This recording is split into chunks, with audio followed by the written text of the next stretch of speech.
Tuesday afternoon at 4 p.m. in Switzerland, and it's Space Café Web Talk time. Our Space Café Web Talk 33 minutes with Alexandre Vallet will begin soon. Thanks for joining us today for our talk about clean waves from LEO to Pluto and beyond. 58 years of radio signal coexistence in space. As always, we appreciate your participation and your ongoing feedback. This is very valuable for us and help us to improve. I'm Torsten Kriening, your host today and publisher of SpaceWatch.Global. We are a Switzerland-based online platform for information in and about space and new space activities in a geopolitical context. I know many of you are already familiar with our website, our bi-weekly and daily newsletters, and the Space Café podcast. Our latest episode, number 24, features an outstanding Lynn Kaiser talking about rocket pioneering in Europe. So check it out, it's worth to listen. We also keep our fan shop open online for you to support us actively and become a Space Watcher. Edition 1 has cool items for you, your friends, and the ones you love. Your support is needed to keep our work alive, and we will do that for you. If you have missed any of the previous web talks, we have an archive available on our website in the event section and on YouTube. We host our Space Café web talks live weekly. My guest today was on my wish list since the beginning. I mean, not the eternal beginning, but the beginning of our shows. As a trained RF engineer, spectrum is part of my own DNA. So you may understand why I'm so excited to welcome today Alexandre Vallet. Alexandre is the current chief of Space Service Department in the Radio Communication Bureau of the International Telecommunication Union, ITU, since November 2017. As such, he leads the team responsible for the maintenance of the international registry of satellite radio frequencies, which allow all countries around the world to coordinate their use in order to avoid radio interferences in outer space. Alexandre began his work in 2000 in the R&D Center of Orange, dealing with communication satellites. And then in 2006, he joined the satellite operator Eutelsat, where he was in charge of regulatory matters. From 2007 to 2017, he was the head of the Regulatory Affairs and Spectrum Orbit Resource Department at the French agency in charge of radio spectrum management. Alexandre, happy to have you here today with us. Thank you very much, Torsten. Let's kick that off. I mean, what a great title you have. Tell us, what does the chief of the Space Service Department in the Radio Communication Bureau do the entire day? Well, beyond attending space cafes, I'm in fact leading a team of about 50 people. And this team is in charge of implementing the space procedures of an international treaty called the Radio Regulations. And this treaty governs, in fact, all international activities related to radio frequency usage, both on Earth, but also in outer space. And so my team is dealing with the outer space part of it. The second aspect of our work is mainly, I would say, capacity building activities to make sure that all countries and companies that needs to get access to radio frequency resources for their satellite projects understand the rules and also are able to apply them and are able to use the tools that we are making available for these activities. So this is the two main activities that I would say are the conduct of my duties. Okay, I think we will hear about it a bit more later on. So last week we heard from Arti Holamani about the different bureaus and segments in the ITU, which sounds for an outsider super complex. Maybe you can give us a more precise overview from the inside, primarily on the role of space and spectrum at the ITU, because, I mean, of course, we are all space geeks, but space is not everything. I No, guess. that's true. In fact, ITU is the oldest of all the UN special agencies. It was founded much before the UN system itself. It was founded in 1865. At the time, it was the International Telegraph Union. It was meant to standardize the Morse code. Then it evolved over time. In 1906, there was the first regulations about frequencies. At that time, we were only regulating 2 frequencies, and now we are regulating all the spectrum between 8.3 kilohertz to 300 gigahertz. And then, in fact, in 1963, so only 6 years after the launch of Sputnik, and in fact 2 years after the launch of Telstar 1, there was a conference in Geneva that decided that the space activities, and notably communication satellites, need specific frequencies. And this was the first international conference that led to incorporating in the treaty some aspects related to space activities. It was in 1963, so 58 years ago. And since then, we have always worked on the regulation of satellites. And the next big event for such regulation is in 2023 for the next World Radio Conference. This will be 60 years after the first one. But this is not the only activities related to space that we have in the ITU, because we are the international telecommunication at large. And therefore, we also have other activities, notably in the development field. We have a development bureau that is quite active in fact, using satellite links, satellite applications, notably for 2 main activities. One is emergency telecommunications. When there is a disaster striking a part of the world, we have some teams that are able to be deployed quickly and providing in a quick manner a large, I would say, set of tools to restore communications in the aftermath of a disaster. And of course, all these communications are satellite-based. The second aspect in the development sector is really the idea of connecting the unconnected. And this is where we try to assist countries to build up policies that include all kinds of technologies, not only terrestrial, but also satellites, so that they can offer to their citizens the best mix of technologies. And we'll probably discuss it a little bit later, but this is with this mix of technologies that we can really hope to connect most of the people on Earth. Another interesting activities that we have is we are quite involved in the artificial intelligence new activities, and we organize a big summit, which is called the AI for Good Summit. This is now fully virtual, online, all the year round, and we have a dedicated space track on this, so completely dedicated to space activities. Our artificial intelligence can help to, for example, better classify pictures taken by satellite or things like that. So if you are interested, you can also have a look to our websites on this and find other activities.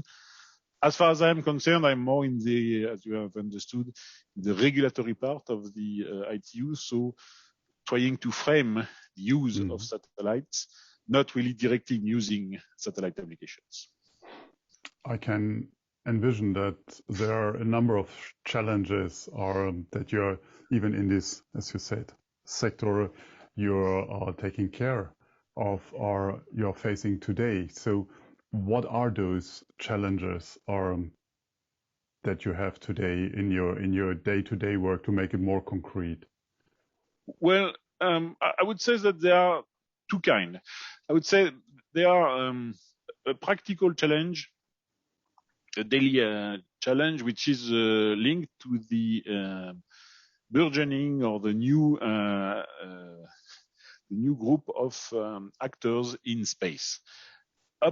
Up until, I would say, 2015, maybe approximately, we were really accustomed to work with actors of the space economies that were very established players, very well established. They were knowing very well the rules. They were accustomed to our tools. So it was really a discussion between experts. We were experts about how we do things. They were experts on the counterpart, so we were really discussing between experts. With the advent of new actors, we have had more requests for assistance in understanding our rules, but also using the tools we make available to implement these rules. And so the capacity building activities and the assistance activities have gone up. And this is quite human intensive. You cannot really automate everything in this field. So this is one of the challenges, because we needed to move from a scheme where you were mainly having engineers discussing with other expert engineers to expert engineers discussing to newcomers and trying to make them understand their rules. In a more policy point of view, the main challenge is that we constantly see new applications in the field of space. For example, the moon exploration or the on-orbit services and things like that. These new services, suborbital services also, these new services require all their part of spectrum, and we need to find ways to allocate spectrum to their needs. This is done through the mechanism of WRCs, World Radio Communication Conferences, that we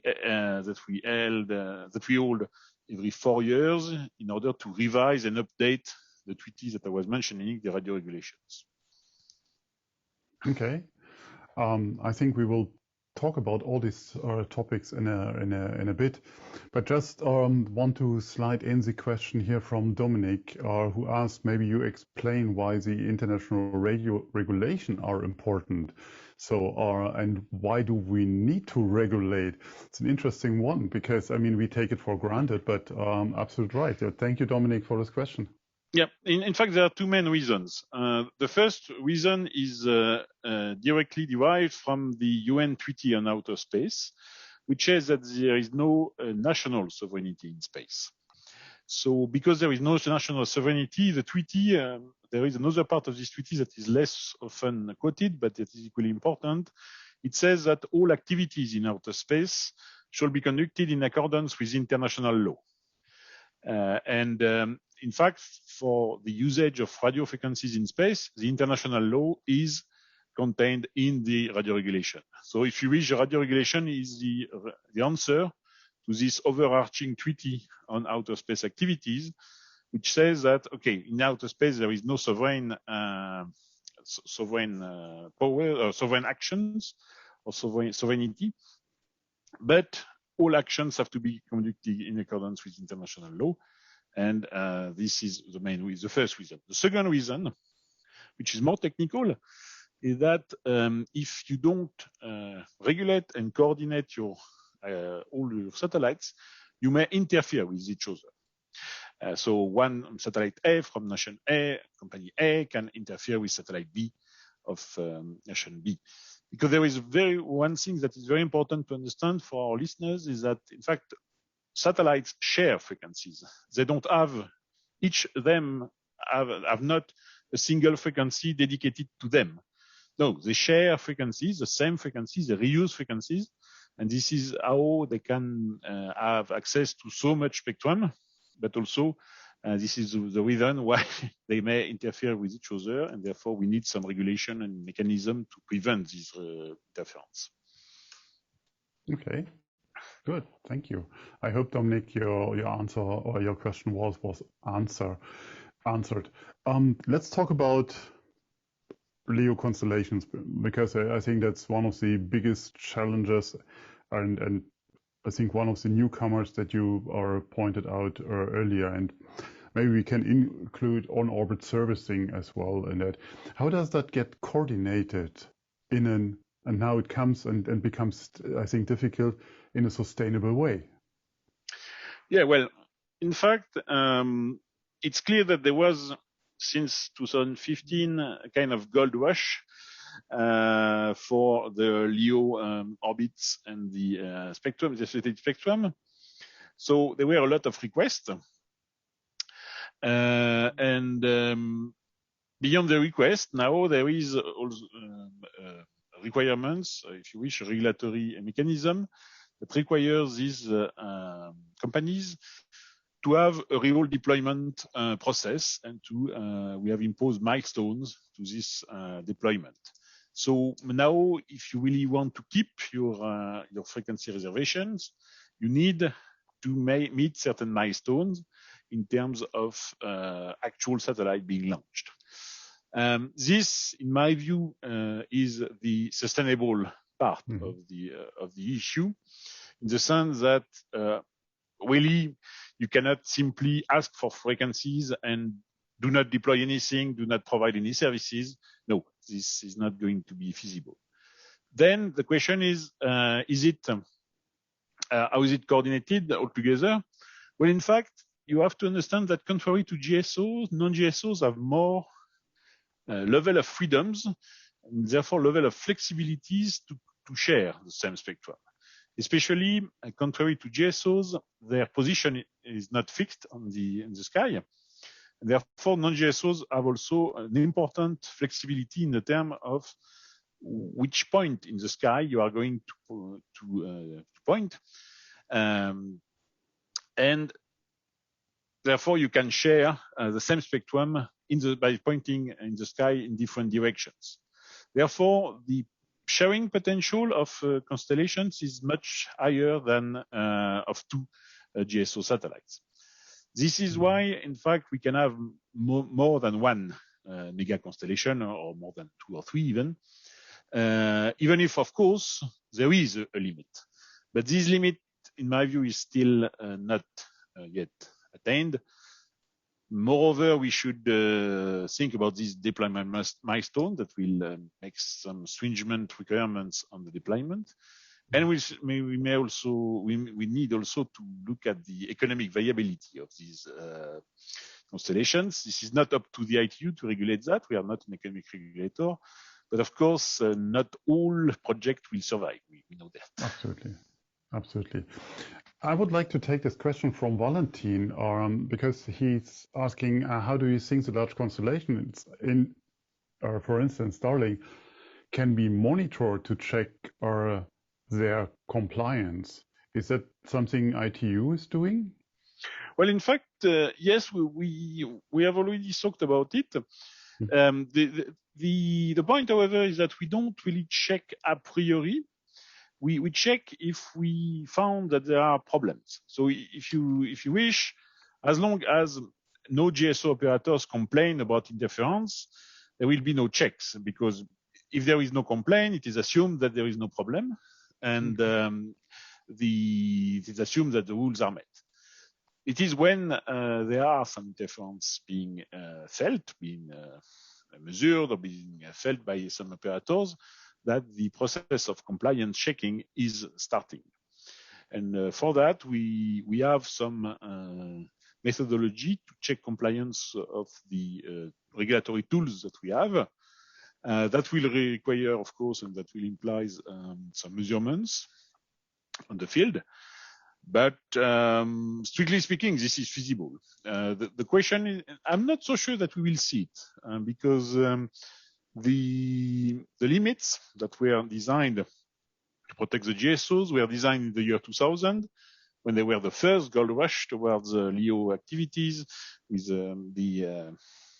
maybe the names of Teledesic and Skybridge will raise some interest from our listeners.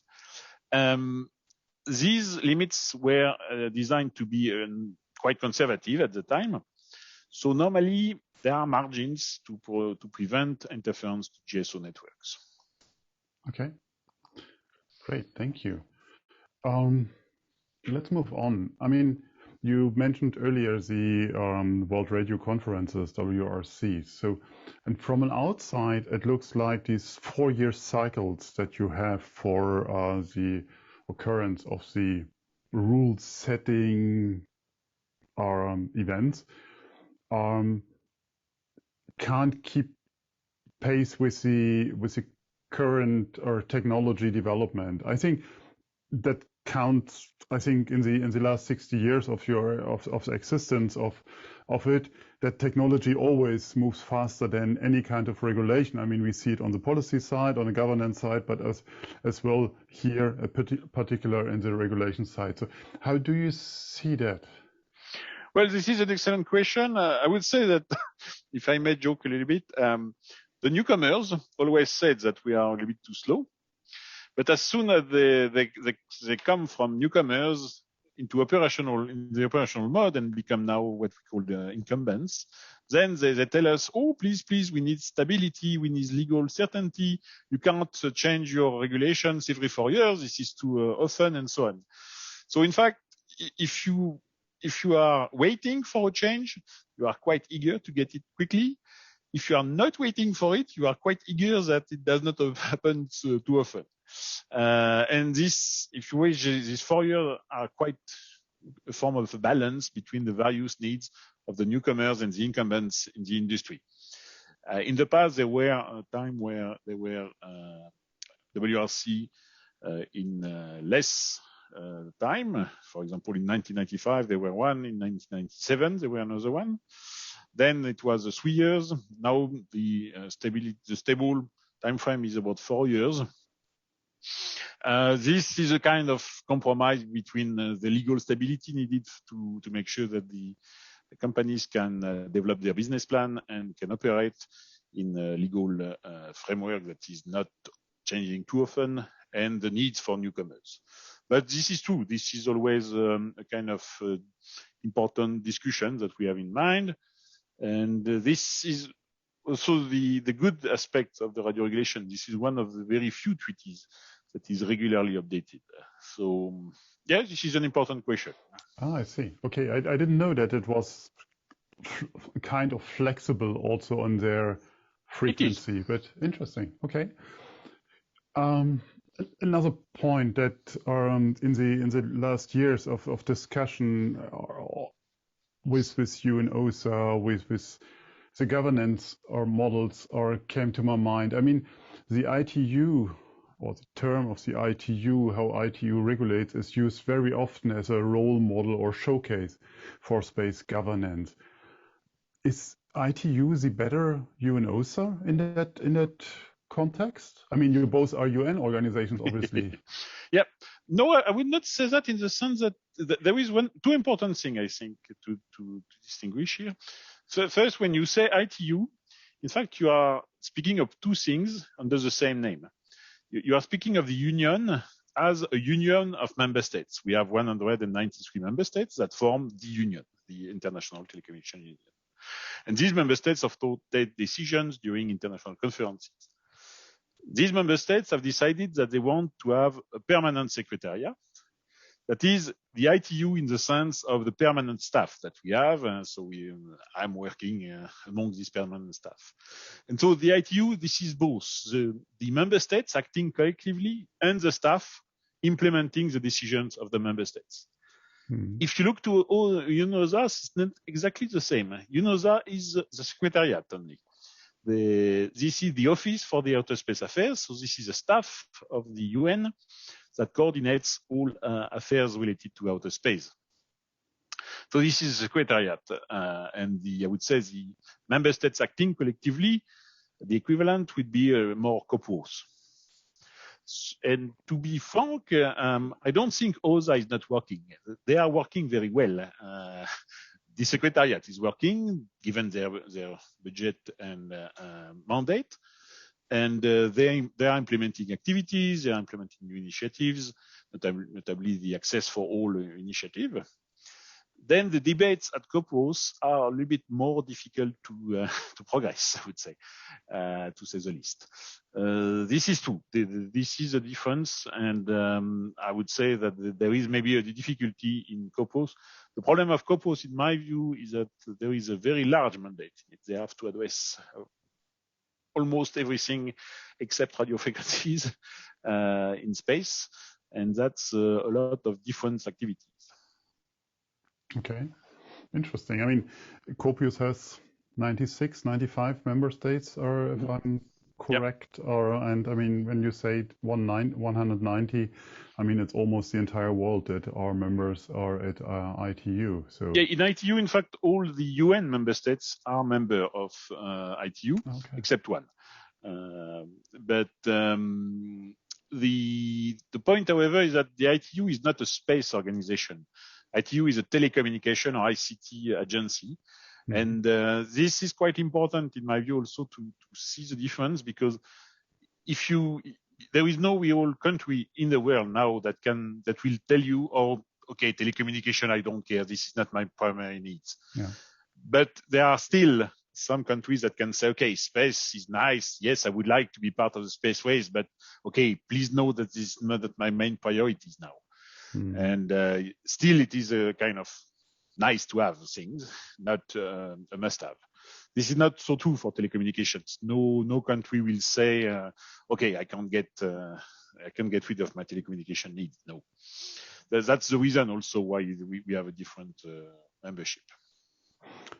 Let's take a moment on governance. I mean, one of the areas close to my heart, next to all the frequency or discussion or the spectrum discussion, is our lunar activities, our lunar or beyond activities. So especially when we talk about commercial activities, how is that coordinated today by the ITU? What can the ITU do to support that? And to pick up one of the questions Ingo Baumann sent in here about the navigation system for Moon and Mars, if we have an Earth-bound radio service for that. So I know it's quite a complex thing, but I mean, I think I'm quite sure you will answer it. That's clear that up to now, most of the activities on the Moon, on Mars, or beyond, on Pluto, as I mentioned in the title, was mainly performed by the space agencies of nation states. It was not commercial activities, and the allocation, the spectrum allocations and the procedures are reflecting this currently. So most of the spectrum for this use on Moon, on the asteroids, on Mars, and so on, are allocated to space research, which is technology and research service, or the space operation for the operation of the spacecraft. But there is no real spectrum yet allocated to the commercial activities on this Moon. And this where comes into play the role of the WRCs and the activities that we do permanently to make sure that we update the regulations. So, for example, on the Moon, currently, there is a part of the radio regulation that is dealing with the Moon, with the shielded zone of the Moon. This is to say the far side of the Moon, the side that we never see. And basically, this is a zone that is reserved almost entirely for the use of radio astronomers in the future. And this is already in the treaty, because the radio astronomers have been very forward-looking in the 70s. They have reserved this portion. But more seriously, in the years to come, we will have to discuss this issue. The point is that I would say a meaningful discussion cannot really happen without also good technical feedback from experiments on the Moon. One important example is, let's say there is no atmosphere on the Moon. So the propagation of waves is not exactly the same as on the Earth.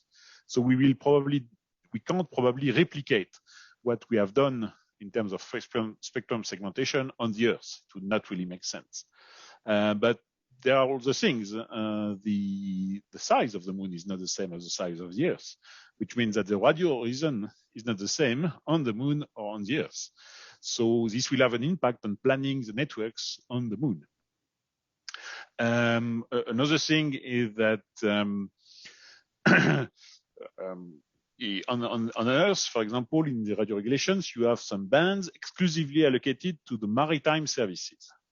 Of course, on the Moon, maritime is going to be very restricted, or maybe on some lake inside the Moon, but probably not.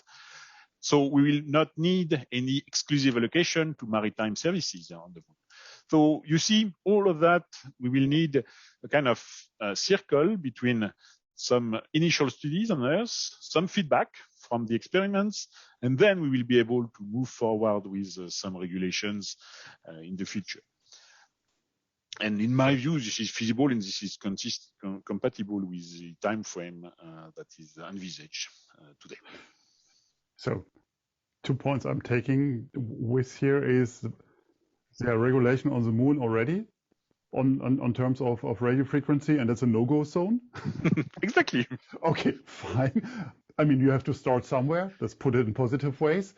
But when can we expect that frequency allocation will happen? I mean, now taking the World Radio conferences into account, but I mean, we see this commercial run to the moon right now.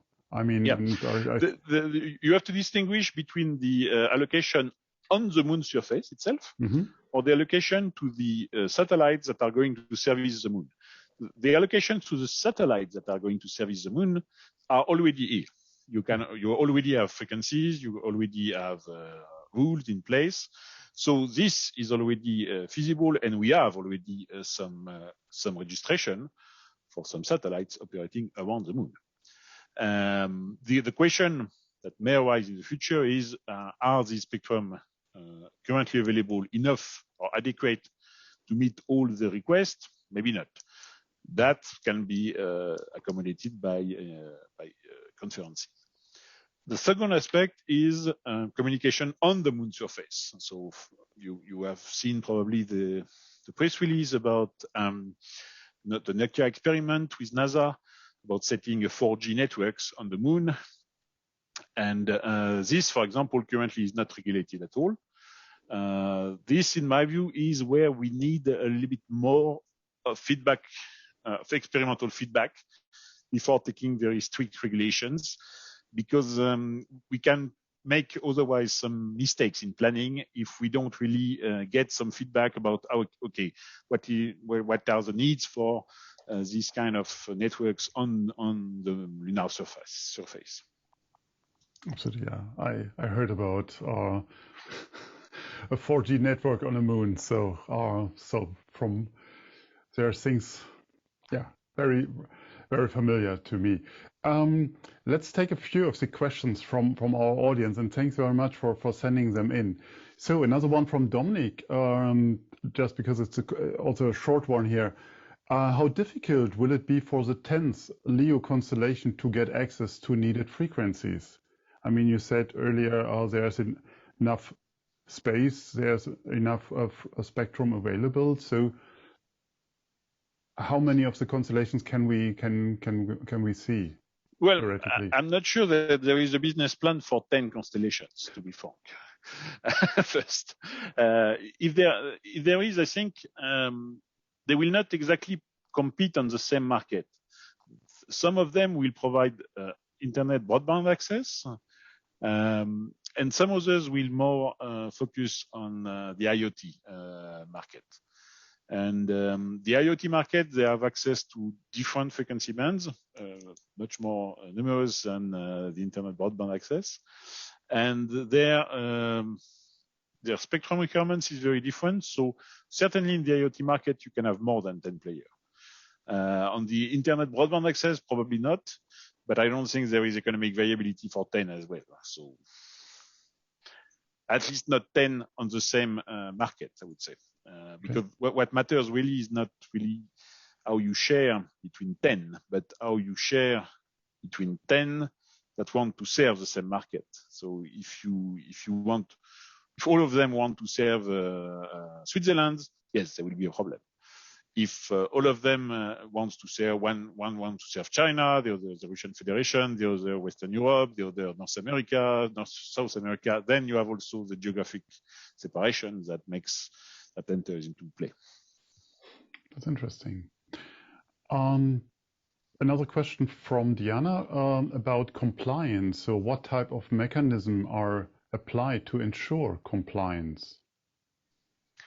Well, the main mechanism is in fact the translation in national law of the obligation of the radio regulations. So basically, in the radio regulations, when all nations have signed the ITU constitutions, they have signed one article that says that they commit to apply the treaties, of course, but not only that, they also commit to have national legislation that makes sure that all their companies that are regulated by them will commit to the same provisions of the treaty.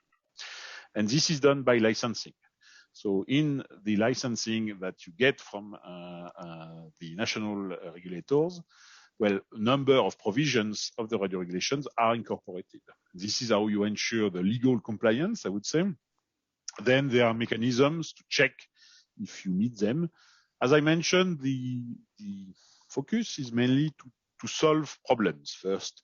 So we don't necessarily check at every moment that full compliance is obtained, but we try to make sure that there is no non-compliance that result in an interference to another system. Because this is ultimately the goal of all these rules. It's not to simply have rules. The goal of all these rules is to prevent interference between systems. I would like to have a last question now for you, choosing the one from Frank. And I know it can be a very technical answer, but he's pointing out, what is your opinion about the impact of noise level of geo receiving from the side loops generated by the ground terminals of LEO services, especially using planar antennas with the capacity of electronic beam pointing? I mean, that in light of the 10,000s of our ground stations that we might envision in the next years. So, and there's no request for a technical precise answer, but just an opinion. Oh, in fact, this was studied in IQR, and this has resulted in also some technical limits to about the potential noise that all the complete set of ground stations associated with one non-GSO system.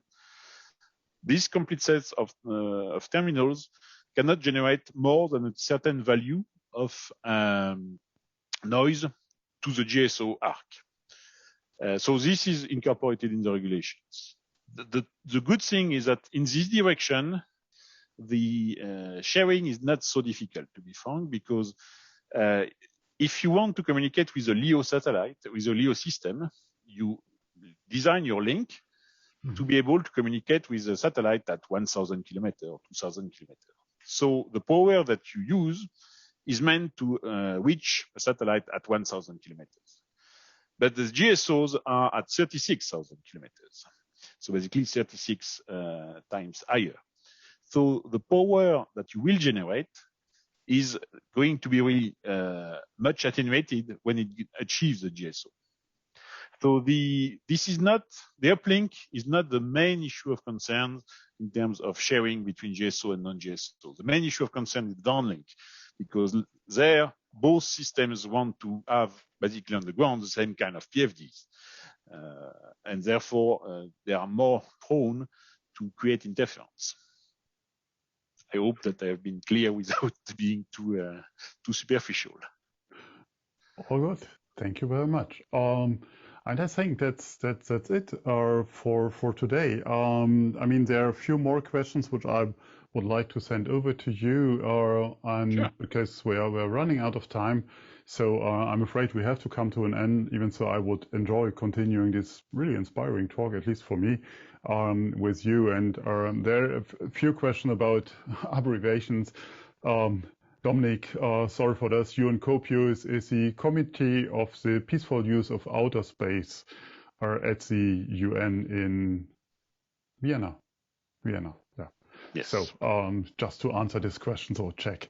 Okay.